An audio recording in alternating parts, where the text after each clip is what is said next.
अस्सलाम वालेकुम दोस्तों, मेरा नाम है साइका और मैं आज आपके लिए आई हूँ एक न्यू रेसिपी माश की दाल, जिसमें डलेंगे ये घर के ही सादा मसाले और यकीन करें दोस्तों बहुत लजीज होगी। गरम मसाला है, सुरख मिर्चें हैं, नमक हैं, सब्ज़ मिर्चें हैं और हल्दी और 2 टमाटर और लहसुन और 1 प्याज। और चूँकि दोस्तों 2 बाउल्स वो हैं माश की दाल है, ठीक है। ये मैंने 2 घंटे पहले ही उसमें रख दी थी पानी में, जिसकी वजह से थोड़ी थोड़ी फूल चुकी है। तो अब हम डालते हैं ऑयल, ठीक है।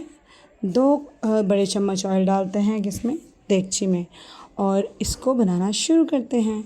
हाँ जी, तो दोस्तों पहले हम लेंगे गरम मसाला, जिसमें काली मिर्चें, लौंग, ज़ीरा और दालचीनी है, जिसको दालचीनी को हमने पीसा नहीं है क्योंकि इसलिए कि हम बाद में जब इसका टेस्ट इसमें आ जाएगा तो हम इजीली इसको निकाल लेंगे, ताकि दांतों के नीचे आए तो फिर अजीब सा टेस्ट लगता है, ठीक है दोस्तों।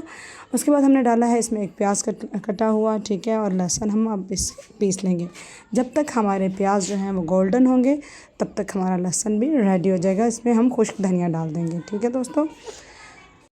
घर के बने हुए मसालों से कुकिंग करना, खाना बनाना या कुछ भी बनाना, यकीन मानो दोस्तों बहुत ही टेस्टी होता है, बहुत मज़ेदार हो जाता है।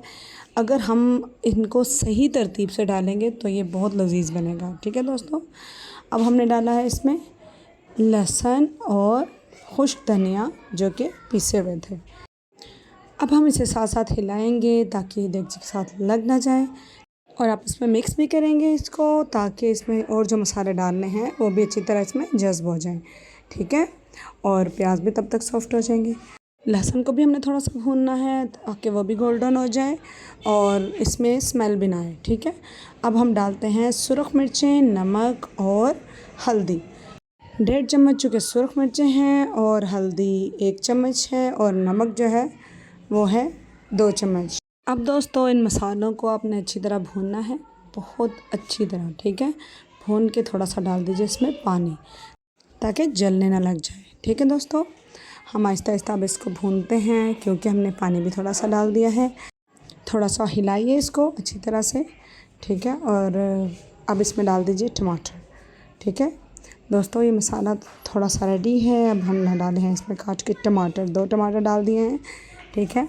और आहिस्ता आहिस्ता इसको हिला के, ठीक है, जब हम देख रहे हैं कि टमाटर जो है वो सॉफ्ट नहीं हुए तो हमने इसे थोड़ा सा 1 घूंट पानी डाल के हल्की आंच पे ढकना दे के रख दिया था। देखिए माशाल्लाह टमाटर बहुत प्यारे सॉफ्ट हो गए हैं, बहुत ही ज़बरदस्त माशाल्लाह से, और मसाला बहुत प्यारा सा रेडी हो गया है दोस्तों। कोई बाहर का मसाला नहीं डाला, कोई और ज़्यादा कोई चीज़ एक्स्ट्रा नहीं डाली। और यकीन मानिए कि आप इस तरह बना के देखिए, माशाल्लाह से बहुत टेस्टी बनने वाली है आपकी दाल, ठीक है। जो टमाटर नहीं सॉफ्ट हुए उसको हमने सॉफ्ट कर लिया है। अब हमने डाली है इसमें सब्ज़ मिर्चें। सब्ज़ मिर्चों का भी बीच में बहुत किरदार है।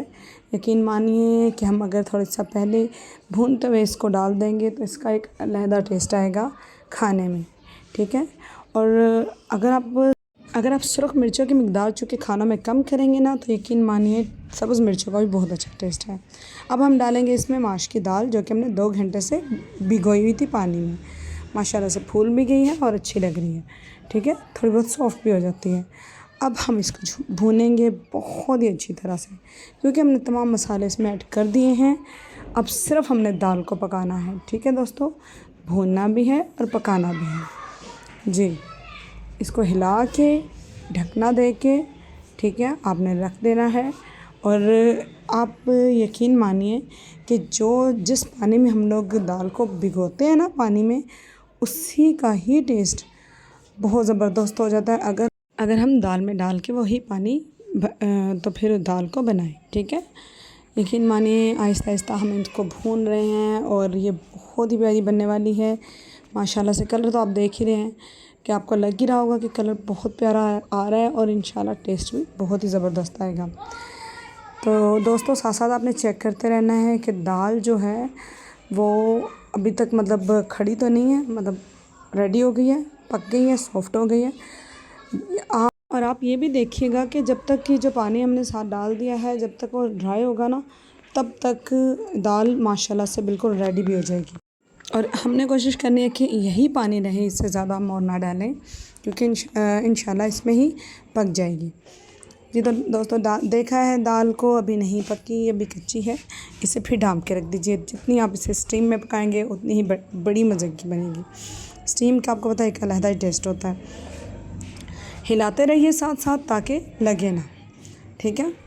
और माशाल्लाह से कलर भी बहुत ज़बरदस्त आ रहा है और बन भी बहुत मज़े की रही है। और इंशाल्लाह ये बहुत अच्छी बनेगी, बहुत मज़े की बनेगी। हम चेक करते हैं दोबारा से। ये देखिए अभी भी इसमें कच्चापन है क्योंकि दाल सॉफ़्ट नहीं हुई, ठीक है। हम फिर थोड़ा सा हिलाएंगे और इसको ढाँप के रख देंगे। इंशाल्लाह आप यकीन मानिए स्टीम में पकने वाली हर चीज़, चाहे वो चावल हैं, पुलाव है, बिरयानी है, दालें हैं, गोश्त है, हर चीज़ का अपना ही एक अलहदा और बड़ा ही मज़े का टेस्ट होता है।